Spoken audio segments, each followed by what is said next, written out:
Hi everybody, lovely to see you here. So today I'm going to be talking about how to position yourself as an expert in your business and in your niche in 5 easy steps. Why is this important? I hear you saying. Well, obviously, the more you can be seen as an expert in what you do and that you prove that you're an expert, the more credibility you will get, the more visibility you will get, the more clients you will get, and the more money you will earn. So if that's important to you, stay tuned. Now, my first bit of advice is to produce content. Don't roll your eyes, it's not that hard.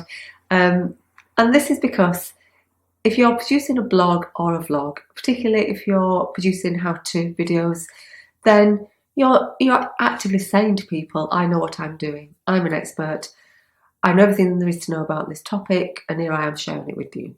So that's one good thing, that you are showing them by what you do and what you say that you are an expert and you deserve their trust in you. But a great thing about doing vlogs and blogs too is that it makes your website a live website. And what I mean by that is if you go onto a website that hasn't got a blog or a vlog attached to it or a podcast or anything where content is regularly updated, then it's not really a live website. It's a static website. So the homepage is there and the about me and the services and everything else you need to know about how to contact that person or what they do. But that's it. It never changes from that. So if you went on it one week, it'd look like that. And if you went on it again 3 weeks from now, it'd be exactly the same. Now, from a Google point of view, if your website is regularly updated with a new piece of content, you get to rank higher in the listings. So when people are searching for what it is that you do, you're much more likely to be somewhere near the top. Obviously, if you're somewhere near the top or even on the first page or anywhere near like that first sector, then people are going to think you're pretty good at what you do and must be an expert in what you do because you wouldn't be ranking so well otherwise. So it might seem sometimes a little bit of a drag trying to produce content. The best thing obviously is to do a lot of repurposing of the content that you produce, and I will do a different video on that because there are so many ways you can use, say, one blog post or one vlog that you've produced. That's a topic for a different time because it's quite big. But if you can do it, say a weekly blog or a weekly vlog or one of each every week, then your website is vibrant and full of life and got changing content on it. Not only will your clients love that, but Google will too. So it's definitely worth doing. My second point is about Facebook groups. And I'm sure, like me, you're in some great Facebook groups. You might, like me, be in quite a lot of Facebook groups. But it's one thing being in them, but it's another thing using them to your advantage. And what I mean by that is, obviously, if you're in a group, then there are lots of people in that group that are like-minded. They're probably business owners like you, perhaps not doing the same thing as you, but wanting to learn, wanting to connect with people, wanting to share. The best thing you can do is get in there and do some of that. So connect with people, share, answer people's questions. When people put a question on the group because they're stuck with something, if you know the answer, get on there and tell them what the answer is. Be kind, be generous with your time and your knowledge. And people will recognise that and then will soon start to see you as an expert in what you do. Again, this woman or man really knows what they're doing because they keep answering my questions and the answers they're giving me has been really good advice so far. So that's a really good way to up level your expertise or how people see you as an expert. But also, the good thing about Facebook groups is that most of them have at least one day a week where you can talk about something that you're producing or something that you're selling or some program that you want people to sign up to, whatever it is really. So that's massive because if you think about that audience that you've got captive on that group, even though it's not your group, if they're giving you the opportunity to talk about what you do and the programs you need to sell on their group, that's massive because you've got their audience to sell to, which you wouldn't normally have.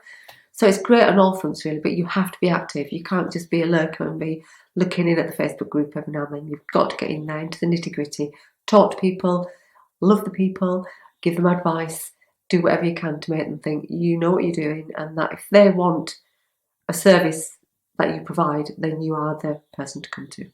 Now, number 3 is a biggie, and it, I guess, is number 1 actually. It's probably the most important of all these tips, but I put it down at number 3. I don't know why.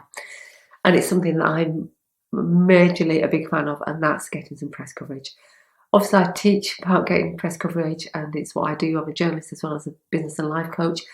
And I pitch to the press, just like every other business owner does or should be doing. But I'm also, because I'm a journalist and an editor, I get pitched in too, so I've got it from both sides of the story. And I have to say that if you can get some press coverage for your business, it is amazing. It will just do so much good for your credibility and for your expert status. There really is nothing like it. And once you've got a piece of press coverage, you can leverage it for a long time. You know, it can be everywhere. You can have it on your website, on your social media, keep reminding people of it, have a PDF of the feature so that you can show people it. It is just amazing. Not that hard to get. You just need to know where to look. But if you can start to look at getting some press coverage, then that's going to be fantastic for you. I think one of the best things about press coverage is that although, you know, by doing some of the other things that I'm talking about, we're saying to the world, you know, I'm an expert, and you're showing that you are.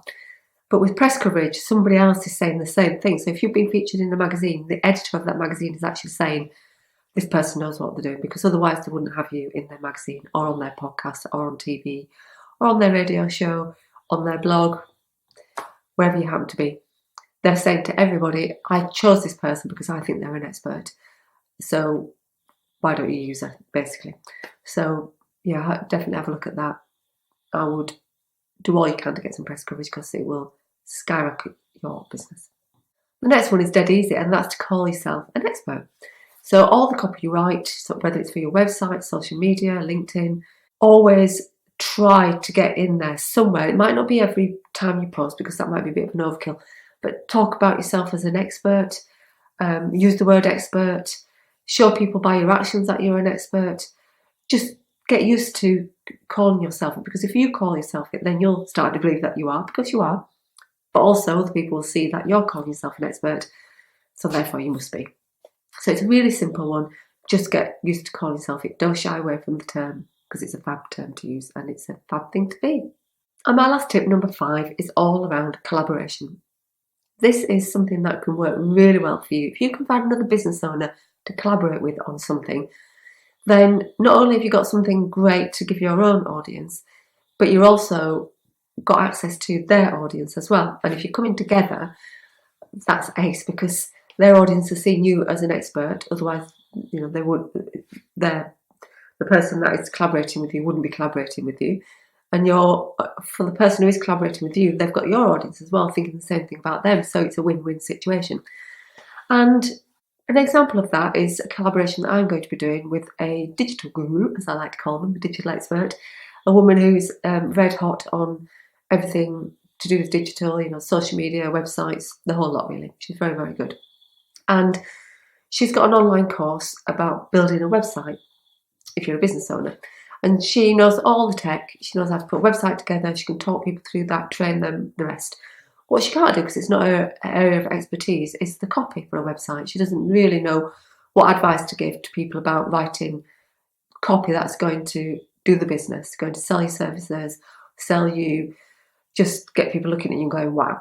So she's asked if I will work with her on this course so that I can deliver that part of it for her.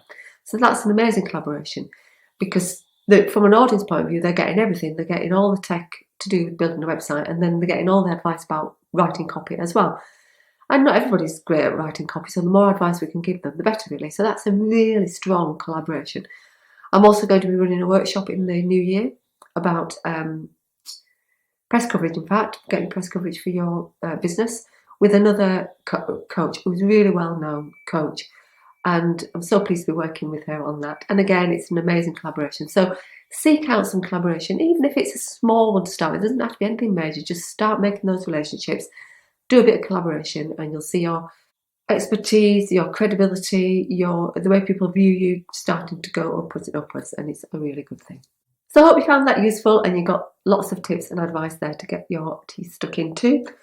If you would like to know more about getting press coverage for your business, because you should want to know more, then over on my website I've got a little freebie for you, and it's called Press for Success, and it tells you in 3 videos the basics of getting press coverage for your business. You get 1 video per day over 3 days. They're not very long, but they're packed full of advice. So if you want to grab a copy of that, just head over to my website. I'll link it below, sign up, and they'll be on their way to you. So guys, I'd love it if you could subscribe to this channel. There's lots more coming. I'm going to be doing videos every week on a Thursday. Sometimes I'll be doing more than that depending on what I've got to tell you, but it'll definitely be every Thursday that I upload a new video. So subscribe and also ring that notification bell and then you won't miss anything. See you next time.